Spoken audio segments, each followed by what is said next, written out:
Mga kapatid na nananampalataya sa Allah, ang magiging paksa natin sa ngayon ay may ugnayan sa tinatawag na pagkahilig maging leader o kaya ay mamuno. Mga kapatid na nananampalataya sa Allah, ang pagsisikap na upang maging leader o kaya ay ang pagkahilig, pagkagustong maging leader o anumang gawain na para maging leader ang isang tao ito ay isang pagnanasa o kaya ay lihim na pagnanasa ng sarili ng tao. Ibig sabihin, mga kapatid na nananampalataya sa Allah, yung tao ay bagamat kaya niyang umiwas ng pagkain, minsan kaya niyang umiwas ng pag-inom o kaya niyang umiwas ng pagsuot ng mga magagarang damit, subalit itong pagkahilig sa pagiging leader ay bihira lang ang tao na kaya niyang iwasan ito. Kasi kapag pumasok sa isip sa tao ang pagiging hilig o pagkagusto na maging leader, gagawin na niya ang lahat. Gagawin na niya ang lahat. Ano mang bagay, basta maging leader lang siya. Kaya mahirap ito. Bihira lang ang tao na kaya niyang pigilan itong mga bagay na ito na kabilang sa mga sakit. Kabilang ito sa sakit ng tao. Gagawa na ng paraan para maging leader. Maging sa tamang pamamaraan o sa maling pamamaraan, gagawin niya para maging leader kung hindi niya makuha sa tamang pamamaraan. Dahil dito ay sinabi ni Propeta Muhammad sallallahu alaihi wasallam. Napakainam ang sinabi ni Propeta Muhammad sallallahu alaihi wasallam. Innakum satahrisuna 'ala al-imara wa innaha satakunu nadamatan wa hasratan yaumal qiyamah. Fa ni'matil murdi'ah wa bi'satil fatimah. Innakum satahrisuna 'alal imara. Katotohanan na kayo ay nagsusumikap sa pamumuno. Nagsusumikap na maging leader.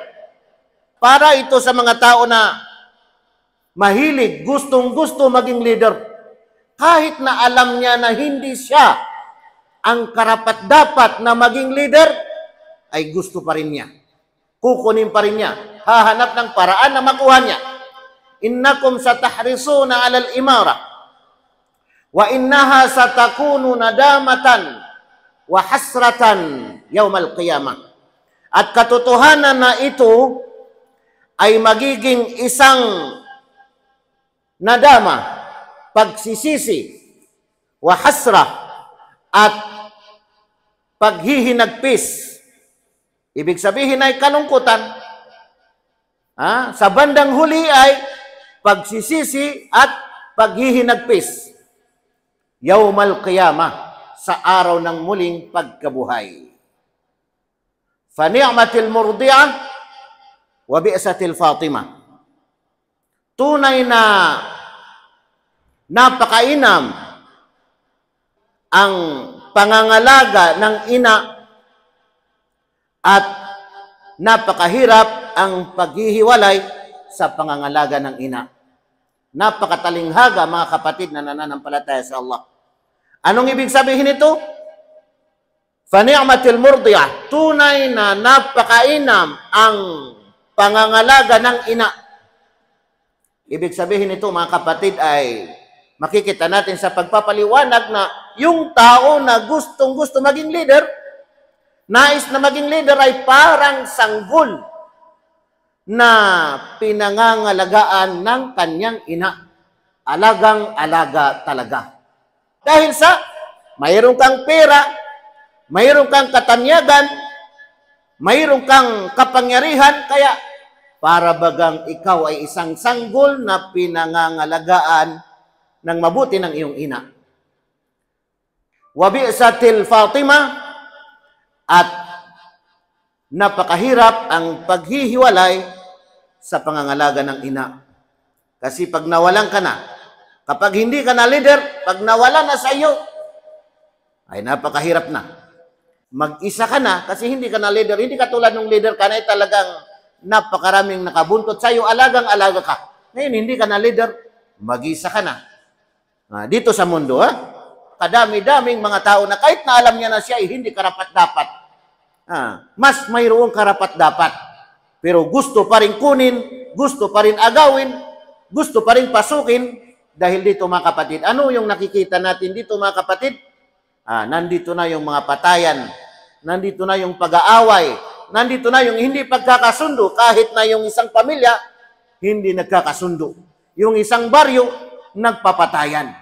Nakakalungkot mga kapatid, na nananampalataya sa Allah na kapwa Muslim ay nagpapatayan. Sa pagkahilig sa pagiging leader mga kapatid, nandito na yung mga matatamis na salita. Naiipon na dito yung mga palatandaan. Palatandaan ng taong mapagkunwari. Kasi nandito na yung pagsasalita ng matamis na kasinungalingan. Nandito na yung pagbibigay ng pangako na kasinungalingan. Nandito na yung pagbibigay ng tiwala na hindi mapagkakatiwalaan. Kasi magsinungaling, mangako, magpakita na siya ay mapagkakatiwalaan. Dahil dito mga kapatid ay hinalin tulad ng Allah subhanahu wa ta'ala ng katulad ng syaitan, katulad ng satanas. Na sinabi ng Allah subhanahu wa ta'ala sa banal na Quran, kamathali syaitan idh qala lil insani kfur falamma kafara qala inni bari'un mink inni akhafu Allah rabbal alamin. Kahalintulad, sabi ng Allah subhanahu wa ta'ala, yung mga tao na mga munafik. Kamathali syaitan, sabi ng Allah subhanahu wa ta'ala, katulad ng satanas, idh qala lil insani kfur, nang sabihin niya sa tao, huwag kang manampalataya. Falamma kafar, at nang tumakwil na sa pananampalataya ang tao, qala inni bari'um mink, sabi ng syaitan, sabi ni satanas, katotohanan na wala na akong pakialam sa iyo. Inni akhafu Allah rabbal alamin. Katotohanan, sabi ng syaitan, si satanas, nangangamba ako, natatakot ako sa Allah, ang Panginoon ng lahat ng mga nilalang. Tingnan ninyo mga kapatid, sa pamagitan ng talatang ito, na nabanggit na kasaysayan ni Abdullah bin Mas'ud, na may isang babae mga kapatid, na nangangalaga siya ng kambing. At sa gabi ay pumupunta siya doon sa isang saumaah ng rahib, isang bahay dasalan ng isang taong relihiyoso, isang lalaking relihiyoso. Ang babaeng ito ay mayroong 4 na mga kapatid na mga kalalakihan. At isang gabi ay pumunta doon ang babaeng ito at dumating naman ang lalaking rahib, relihiyoso, at nang makita niyang babae, nangyari na ang nangyari. Mayroon siyang ginawa sa babae na ibig sabihin ay pangangalon niya. Hanggang sa nabuntis ang babae. Nung mabuntis ang babae ay naproblemahan ang lalaki. Kasi kilalang lalaki, rahib, na relihiyoso, at binulungan siya ni satanas, si syaitan, demonyo. Sinulsulan siya ng demonyo, si satanas.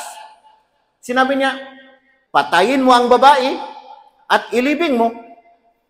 Pinakikinggan ka ng mga tao kasi ikaw ay relihiyosong tao. Ginawa niya. Pinatay niya ang babae, nilibing niya. Isang gabi ay nagpakita si Satanas, binulungan niya ang mga kapatid ng babaeng ito. Sinabi ng Satan, sinabi ni Satanas sa kanyang mga kapatid na lalaki, na yung kapatid niyo na babae ay may nangyari sa kanila sa lalaking ito na rahib, relihiyoso, na buntis at pinatay niya, nilibing niya doon, doon sa isang lugar. Nung magising na ang mga kapatid ng babae, mga kapatid na nananampalataya sa Allah, nakita-kita sila, sinabi ng isa, mayroon akong nakita sa aking panaginip na hindi ko alam kung sasabihin ko ba ito sa inyo. Sinabi nila, dapat sabihin mo. Nung ikwento niya ang kanyang panaginip, sinabi ng isa, ganyan din ang nakita ko sa aking panaginip. Sinabi naman ng iba, ganyan din ang nakita ko sa aking panaginip. Kaya napagpasyahan nila na talagang mayroong nangyayari talaga. Pinuntahan nila ang lalaki at kinuha nila. Kinuha nila ang lalaki, ang rahib, isang relihiyoso at dadalhin nila doon sa kanilang pinuno para parusahan itong lalaking ito. Na habang dinadala nila doon ay nagpakita sa kanya si Satanas. Sabi ni Satanas sa kanya, ako ang dahilan, bakit mo nagawa yan? Ikaw ay gumawa ng pangalon niya, napatay mo, nilibing mo. At ako rin ang dahilan para ikaw ay maligtas sa katayuan mong yan. Magsujud ka, sabi niya sa akin, ng isang sujud lang, isang pagpapatirapa. At kapag nagawa mo yan, tapos na, wala ka ng problema.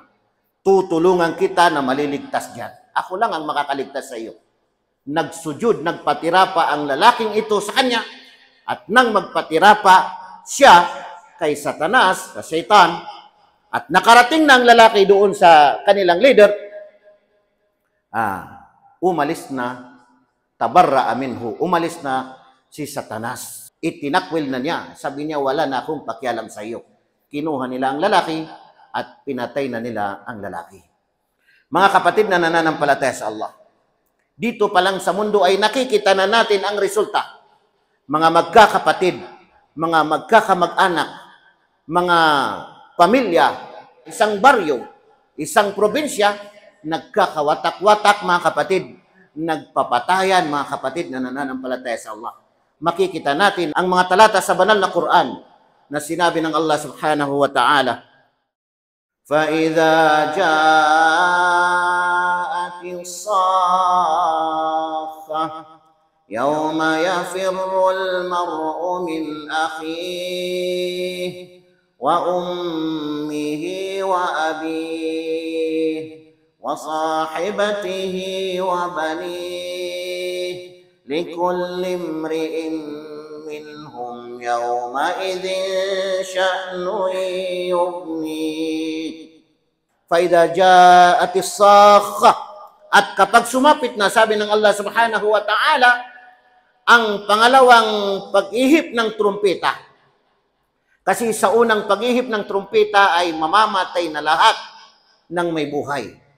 At sa pangalawang pag-ihip ng trumpeta ay mabubuhay muli ang mga tao. Kaya sabi ng Allah, فَإِذَا جَاءَتِ الصَّاخَّةُ.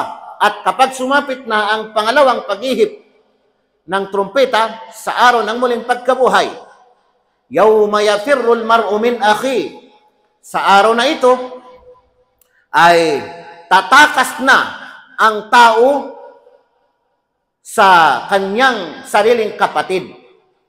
Tatakasan niya ang kanyang sariling kapatid. Wa ummihi wa abi, at sa kanyang ina at sa kanyang ama. Wa sahibatihi wa bani, at sa kanyang asawa at sa kanyang mga anak. Likulli imri'in minhum yawma idhin sya'nu yughni. At sa bawat isa sa kanila ay nababahala sa kanyang sarili. At hindi na nila nabibigyan ng pansin ang kanilang kapatid, ang kanilang nanay, ang kanilang tatay, ang kanilang asawa, ang kanilang mga anak. Kasi bawat isa, mga kapatid, ay nababahala na sa kanyang sarili. Kung mayroon man sa atin na talagang mahilig maging leader, unang-una titingnan natin ang ating mga sarili.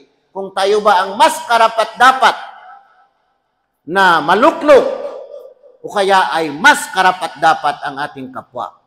Gawin natin na maging kabilang sa mga taong kaya niyang ikontrol ang kanyang sarili sa abot ng ibig sabihin kanyang makakaya. Tulad ng nabanggit natin, minsan kaya nating makontrol na hindi tayo kakain, hindi tayo iinom, hindi tayo susuot ng mga magagarang pananamit, pero bihira lang ang tao na kaya niyang makontrol ang kanyang pagkahilig o pagkagusto na maging leader. Aqulu qawli hadha wastaghfirullah li wa lakum.